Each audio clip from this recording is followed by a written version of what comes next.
Kasi pagka siningsingan mo ng mas bata, may posibilidad na tanggalin ng magulang nila yung ring. Kaya pag naipasok ng ganito mga kalapatids, may iwan yung liliit niya dito. Ngayon, ito ang pangsundot. Depende kasi sa mga breeder, meron kasing malaki agad na YB. Tapos merong maliit na YB, kaya yung iba 2 weeks bago mag-ring.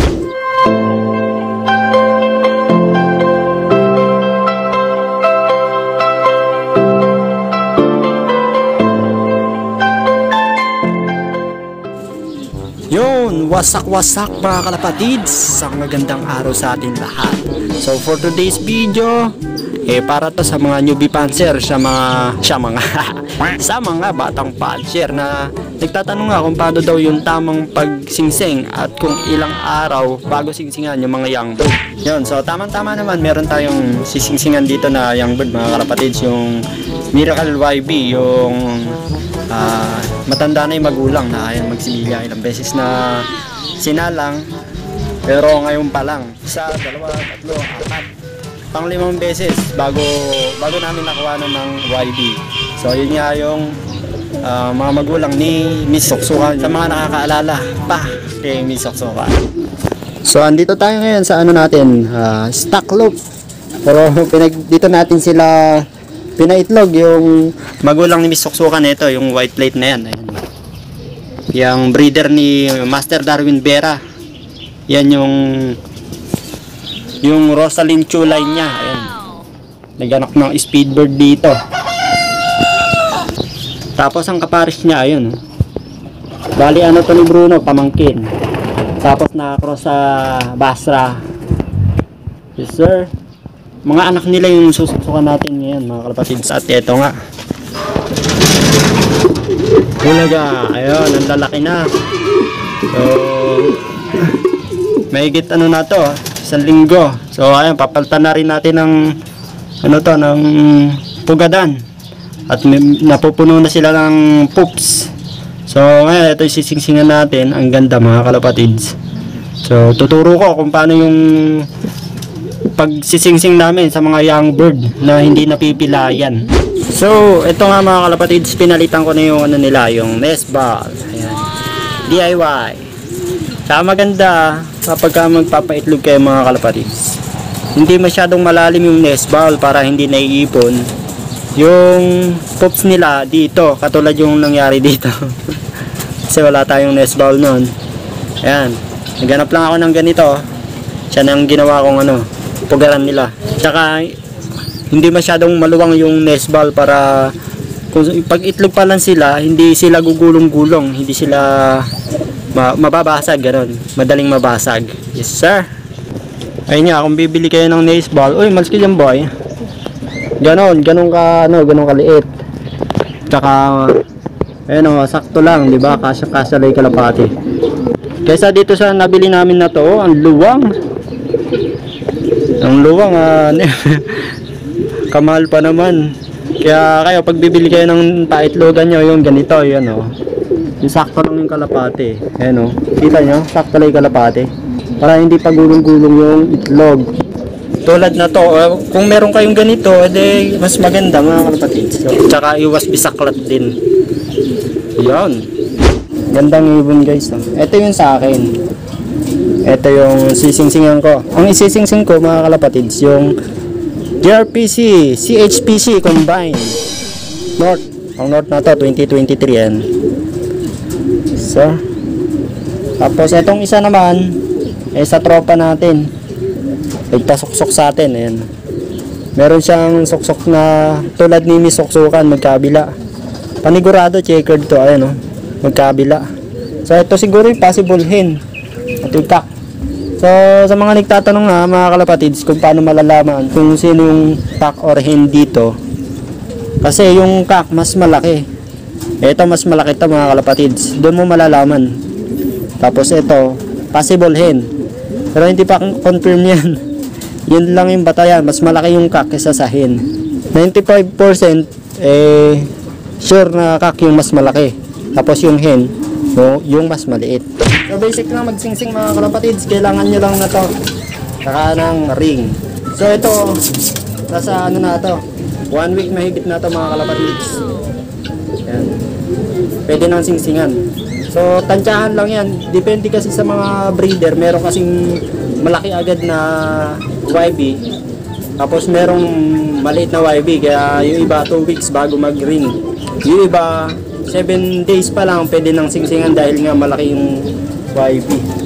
So ito, singsingan na natin. Ay, ito pala. Kailangan nyo lang hawakan ng ganito mga kalapatids. Yan. Pag mag-isa lang kayo. Kaliwa ang ring namin. Kaliwa kami mag-singsing, tsaka hindi pa baliktad. Pagka magpapa-sticker ka sa club, kasi titignan nila to, hindi nakabaliktad yung number. Pag ini-encode ng mga encoder, madali nilang mababasa yung ring number. Ito, saktong-sakto lang yung yung paa nila. Kasi pagka siningsingan mo ng mas bata, yun. May posibilidad na tanggalin ng magulang nila yung ring. Kaya pag naipasok ng ganito mga kalapatids, may iwan yung hinliliit niya dito. Ngayon, ito ang pangsundot. Susungkitin lang. Yan, susungkitin lang para matanggal. Nasungkit na. Yun, ganun lang kadali. Ganun lang kadali magsingsing. Yung mga 7 days, kasarapang singsingan. 7 days to 10 days. Yan. Saka makikita nyo naman sa YB nyo kung pwede nang singsingan yan. Obserbahan nyo lang. Check nyo araw-araw. Baka makalakihan, hindi nyo na malagyan ng ring. Wala sa wala sa ganitong araw. Nasa pag-obserba din. Kung pwede nang singsingan o hindi. Kita nyo to, ito yung possible hen. Medyo maliit pa yung paa niya. Ito, medyo mahirap ng singsingan. Kaya sa mga nagtatanong kung kung paano malaman kung cock or hen yung YB, ito pa lang sa maliit pa lang malalaman mo na na kung sino yung cock or hen sa kanila. Ang lagi mong titignan kung sino yung mas malaki, yun ang possible cock. Tapos yung maliit yung hen. Ito para to sa tropa natin, pasingsing niya. Pasusubukan natin sa kanya mga kalapatids. Sir, sana magmano doon kayo nistoksukan. Magaling sa ismasan sinistoksukan. Saka speedan niya 1-1. Ilang beses din siya nanalo sa mga pooling. At dumulo rin siya mga kalapatids, katbalogan. Yun nga lang. Naikarga natin siya ng katbalogan. Yun nga lang, hindi siya nakauwi. Hindi tayo pinalad ng last lap.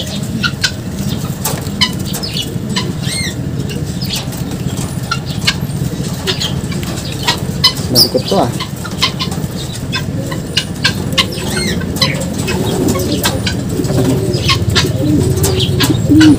Yes sir. Double ring yung pinasingsing niya tropa. Double ring. BFD PRC. Aner pa.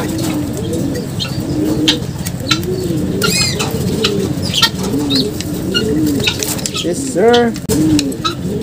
Yes sir. Ayan, ganyan lang kadali magsingsing. Pagka medyo mahigpit, kailangan ng mantika. Lalagyan nyo ng mantika yung paa. Tapos pagkatapos, pag naipasok na, punasan nyo para hindi lang gamin. O yun lang, ganun lang kadali magsingsing mga kalapatids. Tsaka i-determine kung paano, kung alin yung cock at hen sa mga YB. Ganda na ito guys, oh. Grabe, oh. Patay ako sa mga off color na ganito Kaso ang pangit lang dito pagka laki nila, dumudumi yung nila, itong pakpak. Yun lang pangit sa off color. Nagninisnis yung dulo, nagninisnis. Balik na natin guys. Kung subukan na ng magulang.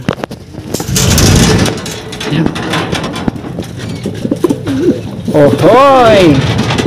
Sa wakas, may nisoksukan line na tayo. Nasusubukan. Yan, grabe ito mga kalapatids. Speedbird. Pang sprinter. Sir, samantala, ito yung pinano natin, seater. Anak to ng imported. Ayan, pinasiter muna natin saglit itong ano natin, Vandenbroek. Ayan. Malaki na, mga ilang araw pwede natin singsingan. Ito yung pure imported natin, oh. Wolverine line, sir. Samantala, dito naman mga kalapatids, pwede natin singsingan. Ayun, oh, kita nyo, mas bata to dun sa dalawa, kaso nag-iisa to, mas healthy. Ayan, malagyan na rin, mapalitan na rin ng buhangin, madagdagan. Tapos isingsingan ko na rin to mga kalapatids, yung sa hooters line natin. Sir, dito naman sa Mona Lisa imported, ito hindi pa to pwedeng singsingan dahil nga maliit pa lang, malalaglag pa yung singsing niyan. Tatanggalin pa ng inahin, ilalaglag sa baba, kaya hindi pa pwedeng singsingan to. Yung mga ganito pwede na. Yan, sir, yung medyo mahirap nang ipasok yung ring, yan, kasarapan para hindi nila matatanggal kasi tinatanggal nila yan, eh.